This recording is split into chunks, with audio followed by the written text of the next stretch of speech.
Anak-anak kelas 8, bagaimana kabar kalian hari ini? Miss Ajeng harap kalian selalu sehat dan tetap semangat untuk belajar di rumah. Anak-anak, hari ini kita akan belajar materi baru, yaitu tentang menelaah struktur dan kebahasaan teks eksposisi. Apa saja struktur teks eksposisi dan bagaimana kaidah kebahasaannya? Mari kita simak penjelasan berikut ini.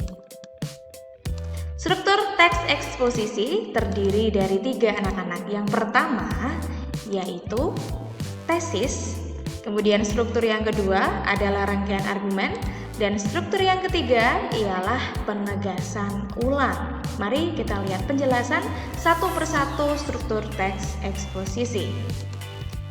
Tesis yakni berupa pengenalan isu, masalah, ataupun pandangan penulis secara umum tentang topik yang akan dibahasnya. Rangkaian argumen berupa sejumlah pendapat atau argumen penulis sebagai penjelasan atas tesis yang dikemukakan sebelumnya. Pada bagian ini dikemukakan pula sejumlah fakta yang memperkuat argumen penulis. Struktur yang ketiga yaitu penegasan ulang. Penegasan ulang yaitu perumusan kembali secara ringkas. Bagian ini sering pula disebut penutup atau simpulan. Jadi anak-anak, di dalam tesis itu terdapat isu, permasalahan, dan pandangan umum penulis. Lalu, dalam bagian rangkaian argumen terdapat pendapat-pendapat dan fakta. Dan yang terakhir yaitu penegasan ulang. Jadi di dalam bagian penegasan ulang ini terdapat simpulan dan juga rangkuman. Mari kita lihat contohnya, contoh teks eksposisi, dan kita akan membedah struktur-strukturnya. Miss Ajeng akan bacakan untuk kalian. Nasib hutan kita semakin suram. Jika pemerintah tidak cepat bertindak dalam 10 tahun mendatang, hutan Sumatera akan musnah. Hilangnya hutan Sumatera akan diikuti oleh musnahnya hutan Kalimantan. Pengelolaan hutan tidak menunjukkan adanya tanda-tanda perbaikan dibandingkan tahun sebelumnya. Sebaliknya, kecenderungannya justru semakin memburuk. Kebakaran hutan masih terus terjadi dan penebangan liar semakin meningkat. Diperburuk lagi dengan rencana pembukaan lahan hutan lindung bagi pertambangan. Keadaan tersebut jelas menambah suram nasib hutan. Kondisi hutan Indonesia benar-benar sudah memprihatinkan. Dalam kurun waktu 50 tahun, hutan alam Indonesia mengalami penurunan luas sebesar 64 juta hektar. Pembukaan hutan alam di dataran rendah di Sulawesi telah memusnahkan keanekaragaman hayati. Berjuta-juta spesies flora dan fauna musnah dengan percuma. Pembukaan lahan dengan cara membakar hutan menambah masalah kerusakan hutan. Munculnya El Nino memperburuk kondisi hutan. Di Pulau Sumatera, berdasarkan titik kebakaran terjadi di hutan rawa gambut sebanyak 49%, alang-alang 13%, hutan dataran rendah 10%, permukiman atau pertanian masyarakat 10%, perkebunan 8%, dan sisanya rawa atau non-gambut. Kebakaran hutan memberikan kerugian tidak sedikit.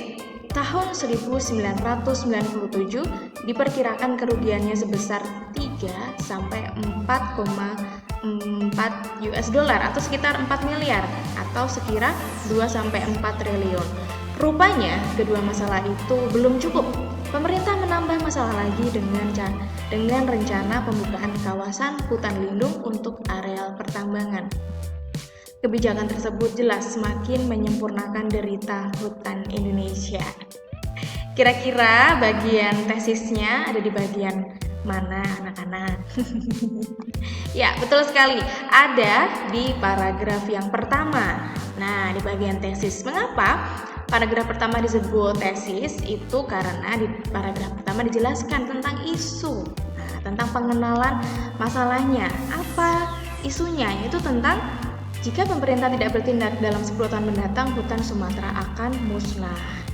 Di dalam paragraf pertama ini diperkenalkan isu-isu yang terjadi. Lalu di paragraf kedua dan ketiga ini disebut rangkaian argumen. Mengapa rangkaian argumen? Karena di paragraf kedua ini ada pendapat-pendapat yang mendukung tentang tesis. Lalu yang paragraf ketiga ini berisi tentang fakta-fakta anak-anak. Nah, kalian harus ingat unsur-unsur teks eksposisi ada dua, yaitu harus ada gagasan dan juga fakta. Betul. Lalu struktur yang terakhir adalah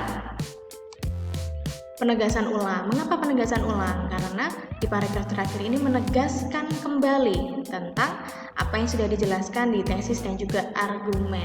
Rupanya kedua masalah itu belum cukup. Pemerintah menambah masalah lagi dengan rencana pembukaan hutan lindung untuk areal pertambangan. Kebijakan tersebut jelas semakin menyempurnakan derita hutan Indonesia. Jadi ada simpulan di paragraf yang terakhir. Seperti itu anak-anak.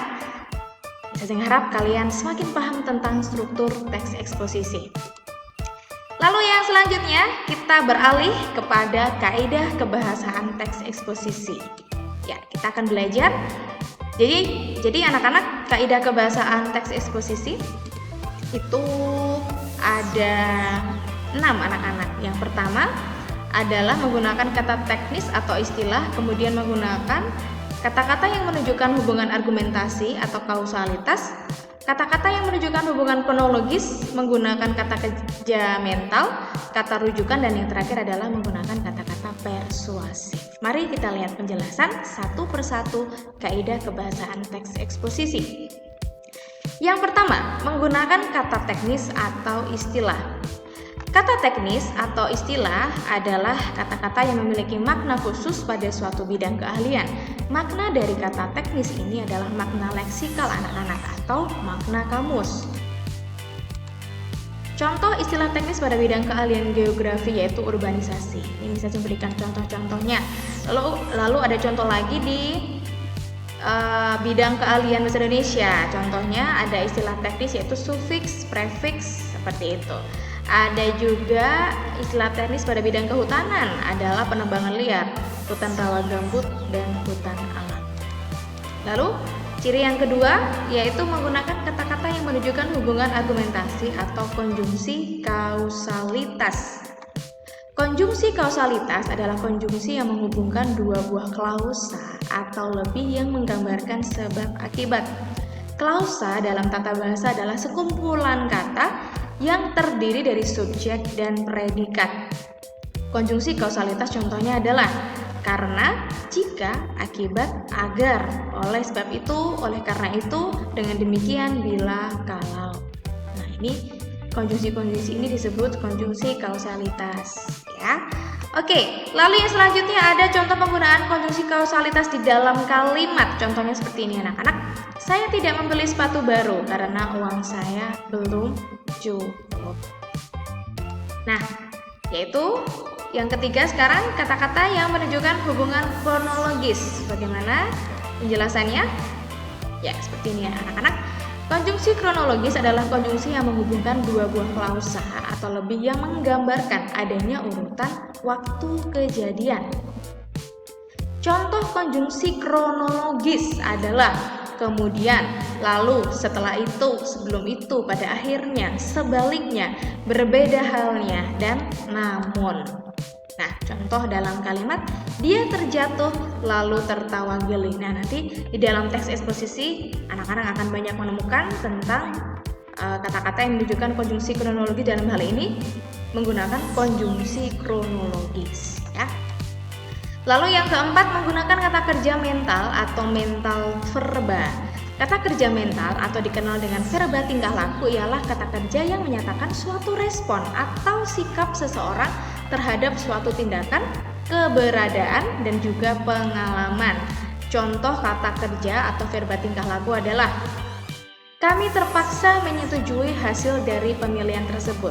Mengapa kata kerja menyetujui ini disebut sebagai verba tingkah laku? Karena merupakan sikap dari subjek terhadap suatu tindakan, yaitu pemilihan.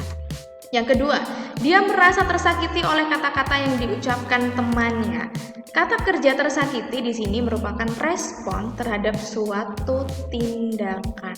Seperti itu anak-anak. Saya harap kalian semakin paham tentang kaidah kebahasaan teks eksposisi. Baiklah, kita lanjut. Kepada ciri yang kelima, ciri kebahasaan yang kelima yaitu menggunakan kata rujukan. Kata rujukan berarti kata yang digunakan untuk mengacu kepada suatu hal atau untuk mendapatkan keterangan lebih lanjut. Contohnya, berdasarkan data, merujuk pada pendapat, hal ini berarti, hal itu berarti, hal tersebut berarti, dan lain sebagainya. Masih ada banyak contohnya, yang penting merujuk kepada kalimat sebelumnya, mengacu pada suatu hal untuk mendapatkan keterangan lebih lanjut, seperti itu. Lalu struktur ciri yang kebahasaan, yang keenam, menggunakan kata-kata persuasif. Nah, kata-kata persuasif merupakan kata-kata yang bertujuan untuk mengajak, menyuruh, atau membujuk pembacanya melakukan sesuatu sesuai dengan apa yang disampaikan oleh penulis. Contoh katanya, hendaklah, sebaiknya, diharapkan, perlu, harus, mari, seperti itu. Baik anak-anak, Miss Ajeng sudah menjelaskan tentang struktur dan kaidah kebahasaan teks eksposisi. Miss Ajeng harap kalian memahami materi pembelajaran hari ini. Jika ada pertanyaan, silahkan bisa langsung WhatsApp Miss Ajeng dan juga bisa chat pribadi di Google Classroom. Setelah ini akan ada tugas dari Miss Ajeng di Google Classroom. Silahkan dilihat dan dikerjakan sebelum tenggat waktu yang ditentukan.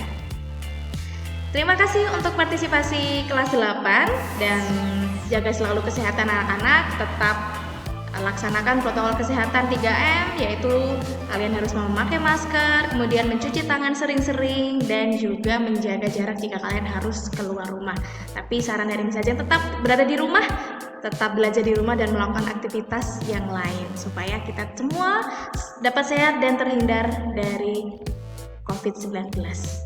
Terima kasih anak-anak, selamat pagi, sampai jumpa.